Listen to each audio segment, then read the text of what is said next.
Today I'm going to be taking a look at the DJI 04 wide air unit. The only thing that has changed is the lens and the price. The wide version takes the field of view from 117.6 degrees to 159 degrees, which is more than the 155 degrees of Flywoo's mod. The price is up from 99 quid to 125 quid, which is what the original Vista used to cost, and this now very much reminds me of that. The 04 Lite has always had a higher frequency gyro than the 04 Pro, meaning that the built-in rock-steady stabilization can come out jerky if not properly soft-mounted. The same goes for stabilizing separately with gyro flow, and now that the 04 Pro has this updated gyro as well, people actually think the 04 Pro is broke because of this, but it's not. It's just an 8 kHz gyro versus a 32 kHz gyro. The new gyro is actually just recording more data at a faster rate, but this will show up on a poorly mounted camera, which you could sometimes get away with on the 04 Pro, but never on the 04 Lite. The weight is 14.5 grams, which is about a 5 gram increase from the Lite. Mounting the camera in a model is tricky, especially a legacy model. The 4 mounting holes are in the same place, but they are now proper M2 sized rather than self-tapping. And the longer lens and hood means that the dimensions have changed quite a bit.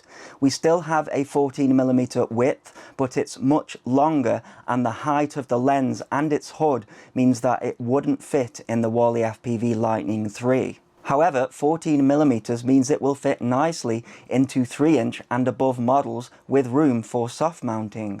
And I don't just mean soft mounting in TPU, it's too stiff for bigger models. It needs to be silicone like you find on all the 04 bind and flies. Or you can just hard mount the camera and not use stabilization. I really wish DJI would include some soft mounting camera solutions in the package, but their attitude is that it's our problem, not theirs. My Beta FPV X-Night 35 uses 25 by 25mm standoffs, so the included soft mounts for the board work a treat. I was also surprised that powering the board with a 5V 2A BEC on the flight controller worked without any brownouts, even at full power. So with this board only supporting up to 3S, using a 5V BEC is an option as long as the 5V is rated at 2 amps, honestly. The biggest challenge buying an 04 wide and building a model yourself is finding a way to silicone soft mount the camera. It's something the bind and fly manufacturers have worked on since the start. You can have success with stabilization without soft mounting, but it's usually on low throttle Cinewhoop/Tinywhoop style flying, or Tinywhoop models that don't really have the resonating vibration. But again, I'd still soft mount in TPU for those models, as it's really your only option at that size. On a 3.5-inch model, any large throttle changes or direction changes will result in jerky footage when using rock steady or gyro flow if your camera is hard mounted.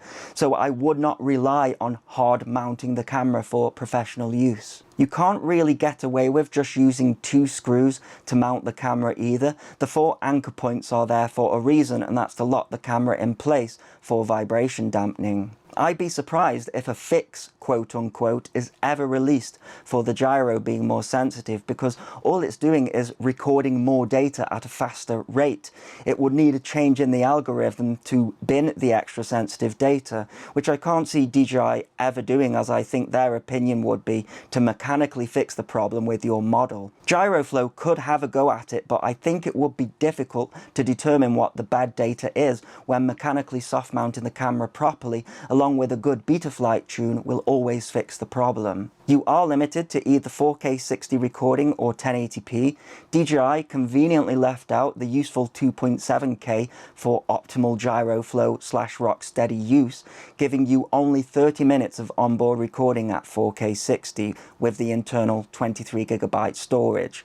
You can offload this via USB to your phone in between flights. Flywoo is selling the 04 wide with the older gyro, but I wouldn't use that as an excuse to not soft mount the camera properly, and eventually they won't be available anymore, as is the case with all DJI gear anyway as they bring out new stuff. For example, the 04 Lite has now stopped production completely other than the wide version, leaving all bind and flies that come with it without a camera that fits, which includes the new Flywing X-Wing. It will be interesting to see how manufacturers navigate that. Despite its shortcomings with camera mounting, voltage range and limited onboard storage, the 04 wide is a contender for professional use, with ND filters becoming available from third parties and just overall fantastic picture quality and range. It narrows the gap between the Lite and the 04 Pro, so let's enjoy it while it's still around. Thanks for watching, cheers.